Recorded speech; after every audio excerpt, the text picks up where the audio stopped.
Okay, so obviously one of the most anticipated debuts in NHL history happened last night. So I am going to be breaking down basically shift by shift Connor Bedard's debut and telling you what I think. First shift, he obviously lost the opening draw to Crosby. We're going to talk about faceoffs more towards the end of the video. But besides that, on this opening shift, he has a really nifty pass to kind of spring Hall loose there. It doesn't really end up materializing in anything. Hall turns the puck over, but overall solid. Like, I'm not going to utterly glaze this pass, but it is kind of splitting the seam between those two defensemen and hitting him literally in stride. Very good. The next shift, he gets it at the top of the blue line, surveys, he decides to shoot it. Dropping it off to Vlasic right here was probably the correct play, but I don't hate him just throwing it on net with a lot of traffic up front. 5 minutes in, Chicago was actually able to get a power play, and they were able to keep possession for like a solid minute 20, minute 30. There was no real grade A opportunities. Right here, Bedard gets a one-timer. He puts it in a pretty solid spot. Jari just makes a save. Like, again, Jari was able to read this like a book. At this point, Jari's already sliding over for the most part and is in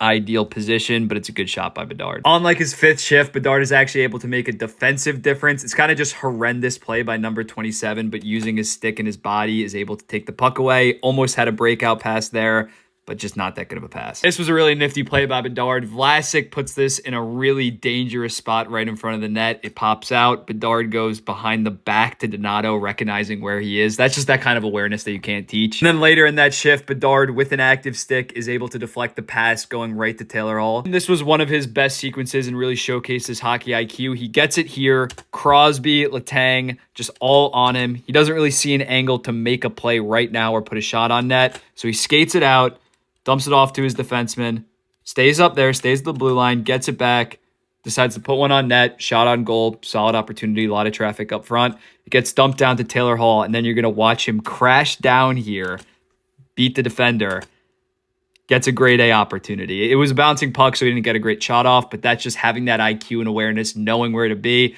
that Connor Bedard possesses. This shot was on the following shift, and it's similar to the disgusting goal that he scored in the preseason. Look at it. Stick is in great position by the defenseman. Most players are just ripping that. It gets deflected out of play or something like that.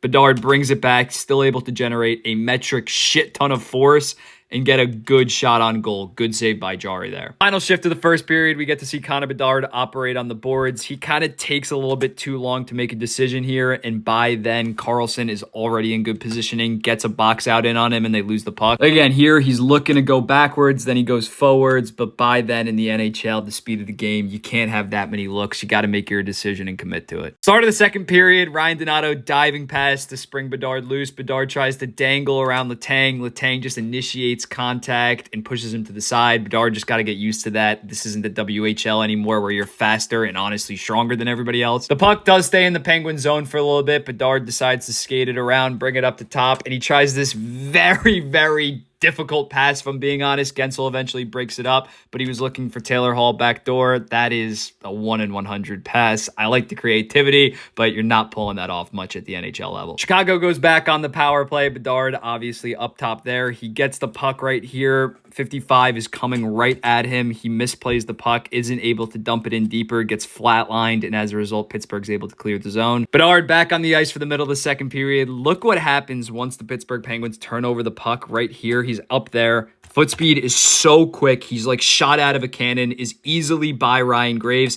Doesn't have the best angle for a goal. Tries to go off Jari's shoulder. It ends up not working out, but another good look and just an example of how fast he is. On that shift, he does end up getting the puck back, surveys, realizes shot is probably the best option. And again, similarly to like what we saw with his mechanics, he's able to get a pretty clean look off. It just barely misses the net wide. This is the same shift like a minute and a half later, gets his shot blocked. He had multiple opportunities to get off the ice, and what it results in is almost him getting beat defensively. Look at this. He's dead tired. Like, I think he kind of was a little bit lazy, but he also was dead tired. There is a passing lane a little bit here to Gensel. The pass ends up getting deflected.